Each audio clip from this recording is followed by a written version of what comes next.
স্বরূপনগরের ইছামতি নদীর উপর টিপি কাঁটাবাগান সংযোগকারী বাঁশের সাঁকো ভেঙে বিপাকে পড়েছেন দুই পাড়ের কয়েক হাজার মানুষ। মঙ্গলবার সকালেই বসিরহাটের স্বরূপনগর ব্লকের টিপি কাঁটাবাগানে কচুরিপানার চাপে সাঁকোটির একটি বড় অংশ ভেঙে যাওয়ায় বন্ধ হয়ে যায় যাতায়াত। ফলে ছাত্রছাত্রী, অসুস্থ রোগী, কৃষক, অফিস যাত্রী থেকে শুরু করে নিত্যযাত্রীদের চরম সমস্যায় পড়তে হয়।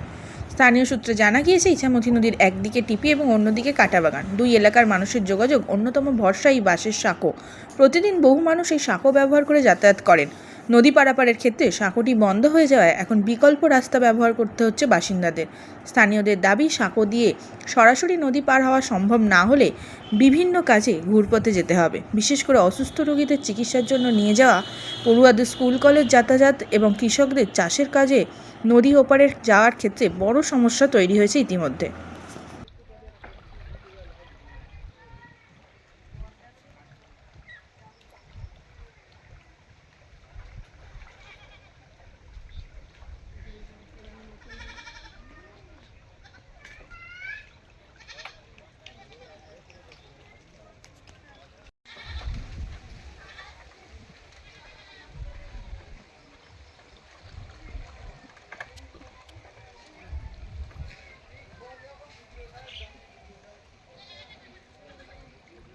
এক্ষুনি আপনি এই যে বাঁশের সাঁকোর উপর দিয়ে পরিস্থিতি খুব খারাপ, মানে খুব রিক্সে আসলাম, মানে আসার মতো না।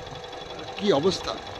খুবই খারাপ, মানে চলার মতো না তো। আচ্ছা, ওপর থেকে এপারে আসার জন্য এইটা কোনো বিকল্প রাস্তা নাই আর? না, আমাদের এটা নেই। আপনি কি চান এখন আপনারা? যেন এটা তাড়াতাড়ি ব্রিজ হোক, একটা ব্রিজের একটা, এটা সংস্কার হোক। হ্যাঁ, নইলে এটা সংস্কার হোক, নইলে একটা ব্রিজের তো খুবই দরকার। কি নাম আপনার? হরিপুর মনে, কোথায় বাড়ি? গোকুলপুর। ধন্যবাদ। গতকালকে রাত্রির থেকে এই বাঁশের সাঁকো এটা নড়বড়েই ছিল আগে, এবং এখন যে অবস্থা মাঝখানে দমে গিয়েছে, ঠিক এইরকম একটা বেহাল অবস্থার উপর দিয়ে আপনি মোটরসাইকেল চালিয়ে আসলেন, ভয় করে না? দেখুন, ভয় ছোটোবেলাতে তো আমরা এই বাঁশের সাঁকোটা পার হয়ে বিভিন্ন কাজকর্মে বা পড়াশোনার সূত্রে আমরা বেরিয়েছিলাম। এখন আমি আমার অফিসে যাচ্ছি, প্রতিদিন আমাকে এখান থেকে যেতে হয় এবং ফিরতে হয়। তো এই ভয়গুলো আমরা এখন একটা কাটিয়ে উঠেছি। এখন সরকার বদলেছে, সরকারের কাছে আবেদন থাকবে অবশ্যই এই বিষয়গুলো যাতে একটু সামনে আসুক। যদিও এর পরিবর্তে একটা ব্রিজ হয়ে গেছে, কিন্তু সেদিকে রাস্তাটা খুবই খারাপ। যদি সেদিকে রাস্তাটাও ভালো হয়ে যায় বা এদিকে ব্রিজটা কোনোভাবে ঠিক করা যায়, সেটাই সরকারের কাছে অনুরোধ থাকবে। কি নাম আপনার? আমার নাম অমিত সরকার। আচ্ছা, এই বাঁশের সাঁকো যদি এখান থেকে বন্ধ হয়ে যায়, তাহলে আপনাদেরকে ওপারের থেকে এপারে আসতে কতটা পথ ঘুরতে হবে? খুব বেশিটা পথ ঘুরতে হবে না, যদিও ওটা হচ্ছে বারঘড়িয়ার ব্রিজ। খুব বেশি হলে 1 কিলোমিটারের কাছাকাছি, কিন্তু রাস্তাটা খুবই খারাপ। বারঘড়িয়ার রাস্তাটা, বারঘড়িয়া থেকে ব্রিজ থেকে শুরু করে গোপালপুর বাজার পর্যন্ত রাস্তাটা খুবই খারাপ, সেখানে যাতায়াতের অযোগ্য প্রায়। ওই রাস্তাটা ঠিক হয়ে গেলেও একটু ঘুর হলেও সমস্যা হবে না। ধন্যবাদ। উপরে এটিকে ভেঙে পড়লে এতে কত মানুষের আর কোন কোন মানুষের খুব সমস্যাটা হবে আর কি কি সমস্যা হবে? সমস্যা বলতে 98 স্বরূপনগর বিধানসভা এটা। এ পাশে মানে স্বরূপনগরের এই সাইডটা আছে একটা একটা বিডিও অফিস আছে, একটা থানা আছে। আর এই পাশে আছে 7খানা পঞ্চায়েত। আর এই পাশে আছে নদীর এই পারে, ইসলামতির এই পারে আছে 3টে পঞ্চায়েত, সগুনা, চারঘাট আর তেপুল মির্জাপুর পঞ্চায়েত। এই যে 3টে পঞ্চায়েতের যত গ্রামবাসী আছে সবাই এইটা আমাদের বিডিও অফিস নিত্য প্রয়োজনীয় বিভিন্ন রকম কর্মকাণ্ড এখন বিডিও অফিসে হচ্ছে। আমাদের সব কিছু যাওয়া আসা এই সাঁকোর উপর দিয়ে, বাঁশের সাঁকোর উপর দিয়েই যাওয়া আসা।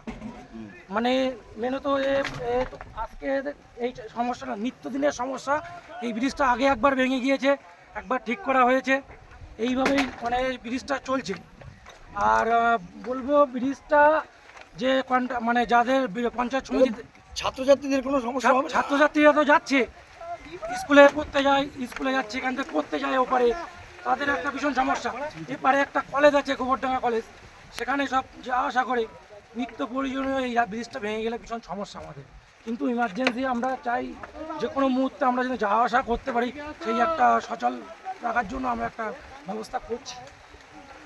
আপনারা কি চাইছেন যে তাড়াতাড়ি এখানে কংক্রিট ব্রিজ হোক? হ্যাঁ, কংক্রিটের ব্রিজ হোক। আমরা চাইছি যে আগামী যে 15 বছরের যে বিধায়িকা ছিল, সে অনেকবার এখানে এসে বলেছে কাঠের সাঁকো হবে, উদ্বোধনও করে গিয়েছে, তাও কোনো রকম কর্ণপাত করেনি।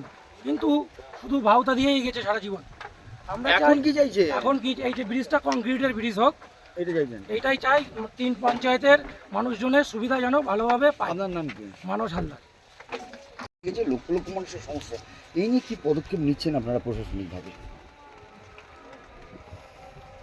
প্রতি বছর এটা তো দেখা হয় এই বছর এইবার প্রথম ঘটেছে যে এটা আমার চোখের সামনে ঘটে এসে দেখে গেলাম আমরা দেখা যাক যথোপযুক্ত ব্যবস্থা কিছু একটু করতে হবে এতগুলো মানুষের যাতায়াতের এটাই রাস্তা দেখছি আমরা কি করা যায় হ্যাঁ, এলাকার মানুষের একটা কংক্রিটের সেতুর দাবি করছে।